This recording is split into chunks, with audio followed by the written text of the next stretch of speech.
back to Vegans, Veggies, and Vibes. I'm Karis. And I'm Amarais. And today we are cooking Shiro. So to start off, we are going to be chopping up some vegetables. So you're going to take your tomato.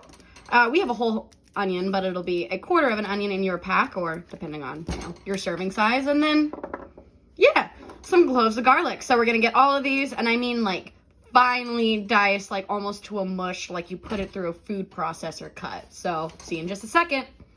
All right, so I have my tomato, my onion, and my garlic all chopped up. I did want to show you we're adding some jalapeno to this. We're going to add about 1 to this one. So I'm just going to split this bad boy down the middle, cut the top off because who needs that? And then for these, you can kind of control your spice level in your Shiro by scraping out the seeds inside your jalapenos. So since we're adding a whole one into this serving, I'm just going to cut out all the seeds, but feel free to leave in or leave out as many seeds as you'd like.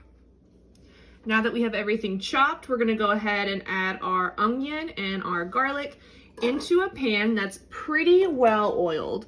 When you're making 4 servings, you need a ½ cup of oil, so definitely like several tablespoons of oil in here. We're also going to add about a teaspoon of Burberry.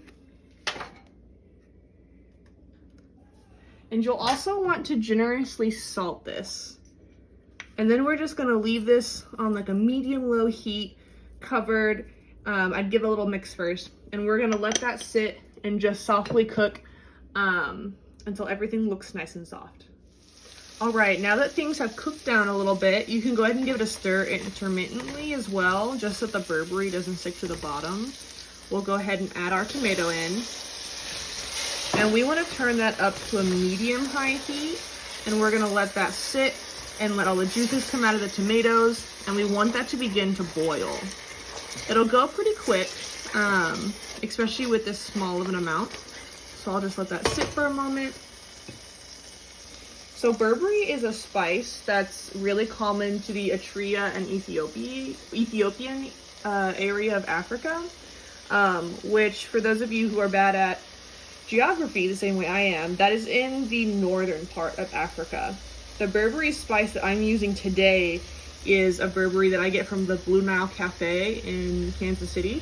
So shout out to that if you'd like to try some authentic Ethiopian food. But Burberry is a mix of spices that you would probably know, like cinnamon, paprika, there's allspice in there, fenugreek, lots of good stuff. It's like the #1 spice blend. It's in lots of cooking in that area of Africa. All right, so now that that's bubbling, we're gonna go ahead and add in 2 tablespoons of our chickpea flour.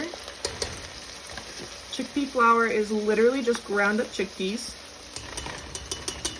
You can find it, like we're using the Bog Red Mill brand, so it's a little harder to find, but it's also called besan flour, B-E-S-A-N.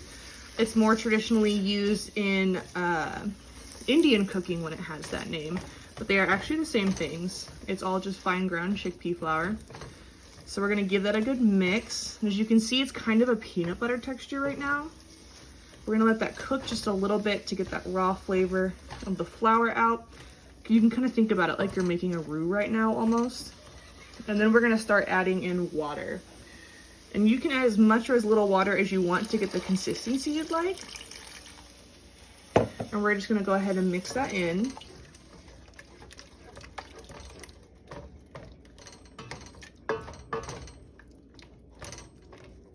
Don't forget to break up all the chunks, because like when you are making a roux, it's gonna wanna stick together and not necessarily incorporate. Once you've reached the desired texture, like I might add just a wee bit more water to this, you can go ahead and add your jalapenos.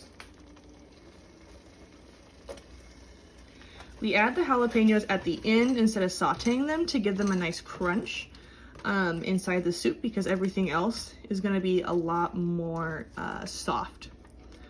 But there you go. That's all it takes to make Shiro. It's actually incredibly easy, incredibly flavorful. This is often eaten with bread, and it's often eaten with flatbreads. So you could pick up naan at your local grocery store, or if you wanted to go a little more traditional, you could use sourdough. In no way is sourdough traditional, but the breads in this area of Africa are often vinegary. For example, in Ethiopia, if you've ever had injera bread, that's a fermented bread made from teff flour, and that has a very sour flavor.